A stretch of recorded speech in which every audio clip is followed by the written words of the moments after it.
Raghunath Nambiar, air marshal Raghunath Nambiar हमारे साथ हैं, जो कि deputy chief of air staff हैं, यानी कि सेना में उप प्रमुख, वायुसेना में, भारतीय वायुसेना में उप प्रमुख रहे हैं। वो इस वक्त हैं, आपको बता दें, रफाल की पहली भारतीय उड़ान इन्होंने ही भरी थी। रघुनाथ नाम्बियार एयर मार्शल हैं और रफाल की, जो आपको बता दें, फ्रांस में जब रफाल डिलीवर होना था उससे पहले भारतीय वायुसेना के 6 अफसरों की टीम गई थी फ्रांस, और रफाल की जो पहली उड़ान इन्होंने खुद उड़ाया है रफाल। हमारे साथ रघुनाथ नाम्बियार एयर मार्शल, वो इस वक्त जुड़ चुके हैं, आपको नजर आ रहे हैं। हमारे साथ lieutenant general Shankar Prasad, retired lieutenant general Shankar Prasad, और हमारे साथ ग्रुप कैप्टन रहे हमारे साथ जो हैं RS छतवाल साहब, रविंदर छतवाल साहब, वो भी इस वक्त जुड़ चुके हैं। सबसे पहले मेरी आवाज अगर आप तक पहुंच पा रही है, नाम्बियाल साहब, रघुनाथ नाम्बियाल, एयर मार्शल रघुनाथ नाम्बियाल, मेरी आवाज अगर आप तक पहुंच पा रही है। आपने तो रफाल उड़ाया है सर, आपने तो खुद 1 घंटे की उड़ान भरी है रफाल के अंदर। आपके हम लोग अनुभव जानना चाहेंगे। जो ये कहा जा रहा है कि भारतीय रक्षा तैयारियों, चुनौतियों के लिहाज से ये अब तक की गेम चेंजर डील है, गेम चेंजर इसको कहा जा रहा है रफाल को। रघुनाथ नाम्बियार जी, देखिए, जो रफाल जो है ना, एक बहुत ही कॉम्प्लेक्स एयरक्राफ्ट है। एक कहा जाता है कि ये एक ओमनी रोल एयरक्राफ्ट है, यानी कि उनको एक मिशन में 3 या 4 रोल्स एक साथ कर सकते हैं, और इसके कारण एयरक्राफ्ट के कॉकपिट में काफ़ी इक्विपमेंट ज़्यादा है, और उसके स्विचिंग के मेथोडोलॉजी भी काफ़ी कॉम्प्लेक्स है। इसीलिए फ्रेंच टेक्नोलॉजी और उनकी इनोवेशन के कारण ये जो सारा कॉम्प्लेक्स जो मामला जो है उसको काफ़ी सिंप्लीफाई किया गया है, और पायलट फ्रेंडली है इस जहाज। तो इसीलिए इस जहाज को हम गेम चेंजर बुलाते हैं। इसके पेलोड की क्षमता काफ़ी हाई है, 10 टन तक भार इसको लिफ्ट कर सकती है। और अगर आप इस जहाज को की तुलना में और कोई जहाज देखें इस in the Indian continent, I think this by far the best aircraft today.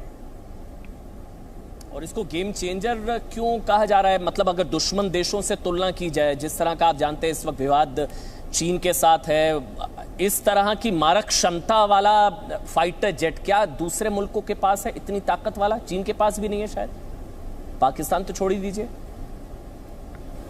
नहीं, चीन के पास तो, पाकिस्तान को तो छोड़ो, क्योंकि पाकिस्तान के पास F-16 ही है, उनकी सबसे बेहतरीन जहाज तो F-16 है। और चीन के पास तो जो J-20 जो चेंगडू फाइटर है उनके पास है, और अगर उनसे अगर तुलना किया जाए तो राफेल बहुत ही बेहतरीन है। इसीलिए उसको गेम चेंजर की दर्जा दिया जाता है, क्योंकि वो जो एग्जिस्टिंग गेम है उसको चेंज करने वाली है। ठीक है, लेफ्टिनेंट जनरल अब जब इधर की जो हाँ बोल लीजिए, आप कंप्लीट कर लीजिए सर, आप कंप्लीट कर लीजिए। मैं बता रहा था कि जो अभी का माहौल है, अभी का जो बैलेंस ऑफ पावर है इन द एयर, उसको राफेल के इंडक्शन के बाद काफ़ी डिफरेंस पड़ेगा इन आर बेनिफिट। अब कोई पूछेंगे कि 5 राफेल क्या कर सकता है, मगर ऐसा यह है कि 5 राफेल तो है, मगर एनिमी को 5 राफेल के, दुश्मन को ये देखना पड़ेगा कि 5 राफेल है किधर। उनके अनुमान में हर जगह जहां भी कोई जहाज हो वो राफेल हो सकता है, और उसका जो चांसेस है जो उनको डील करना पड़ेगा, और इसी कारणवश उनके जो टैक्टिक्स है, उनके जो स्ट्रेटजी है, सब बदल जाएगा। इसी तरह वो गेम चेंजर बनती है। अच्छा रघुनाथ नाम्बियार जी, एक चीज़ मैं आपके बारे में, वैसे तो देश दुनिया हर कोई जानता है आपको, वैसे मैं बता देता हूँ, करगिल युद्ध के दौरान टाइगर हिल पर लेज़र गाइडेड बॉम्ब दागने वाले पहले वायुसेना अफसर जो हैं वो रघुनाथ नाम्बियाल जी हैं। इसी से जुड़ा सवाल सर, क्योंकि आपने लेज़र गाइडेड बॉम्ब उधर भी दागा था, तो उस लिहाज से ये रफाल कितना ताकतवर?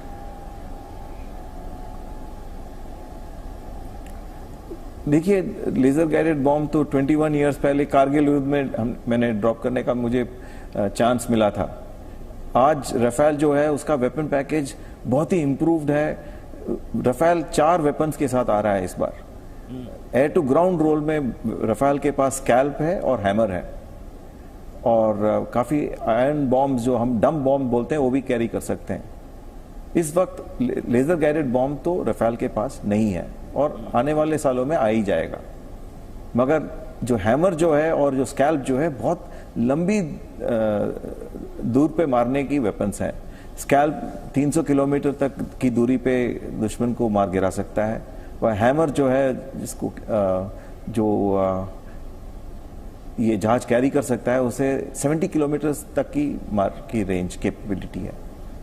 तो all in all the air to ground package of the Rafale is very powerful.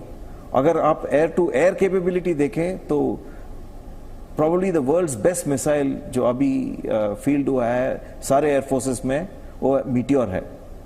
Meteor की जो रेंज है वो अब 180 किलोमीटर्स है, और उसके तुलने में हमारे दुश्मनों के पास ऐसा कोई वेपन नहीं है। ठीक सर, रघुनाथ नाम्बियार जी, एयर मार्शल रघुनाथ नाम्बियार, बस एक एक्सपीरियंस आपसे ज़रूर हम लेना चाहेंगे। जब आपने रफाल उड़ाया था, रफाल की जो पहली भारतीय उड़ान, उस दल का आप हिस्सा थे, वो किस तरह का अनुभव आपका रहा था सर? देखिए, बहुत लोगों ने रफेल उड़ाया है। हमने एयरफोर्स ने रफेल को टेस्टिंग के दौरान भी उड़ाया था। मैं एक सीनियर ऑफिसर के तौर पे सबसे पहला ऑफिसर था जो फ्रंट सीट से फ्लाई किया था रफेल को। और आपको याद होगा तब एक कंट्रोवर्सी चल रहा था इसके ऊपर कि रफेल की जो प्रोक्योरमेंट था वो थोड़ा टेंटेड था और बाकी था। और मैं ये कहना चाहूंगा कि रफेल का जो पूरा कॉन्ट्रैक्ट नेगोशिएशन होता है, इंडियन एयरफोर्स ने किया था। और इंडियन एयरफोर्स इस जहाज को very very Fairlie and very very स्क्वायरली select किया था एक प्रोसेस के थ्रू। और उसके बाद जब हमारे गवर्नमेंट इमरजेंसी प्रोक्योरमेंट के तौर पर रफेल को खरीदा था, तो हमें इस चांस मिला, क्योंकि इसको फ्लाई करने का चांस मिला। और ये एक डेमोन्स्ट्रेशन फ्लाइट था जहां की हम टेक ऑफ के बाद 1 घंटे के अंदर रफेल के सारे जो पॉसिबल रोल्स थे उसको देखने का एक अपॉर्चुनिटी, और उसको देखना क्या कि कितना स्मूथली या कितना केपेबल एयरक्राफ्ट ये आने वाला है हमारे इन्वेंट्री में। ये मुझे बहुत I will never forget that sortie of mine. It was flown for about an hour over France. We took off from a base called Istres near the city of Marseille, and we flew all over land and over the sea. And aircraft का पूरा holistic performance का एक glimpse मुझे मिलने की अवसर मिला। मुझे बहुत श्योर है कि जो पायलट्स जो हम फ्रांस भेजे थे 1 साल से अधिक वहां से ट्रेन करके आ रहे हैं अभी, ये जो 5 जहाज लेके, मुझे बिल्कुल यकीन है कि हमारे जो पायलट्स हैं वो बहुत ही केपेबल हैं, बेस्ट सेलेक्टेड पायलट्स हैं। और इधर आने के बाद वो in very little time they will get up to speed and they will be a big asset and a big boost to the capability of the Indian air force. ठीक sir, आप रहिए, मैं रिक्वेस्ट करूंगा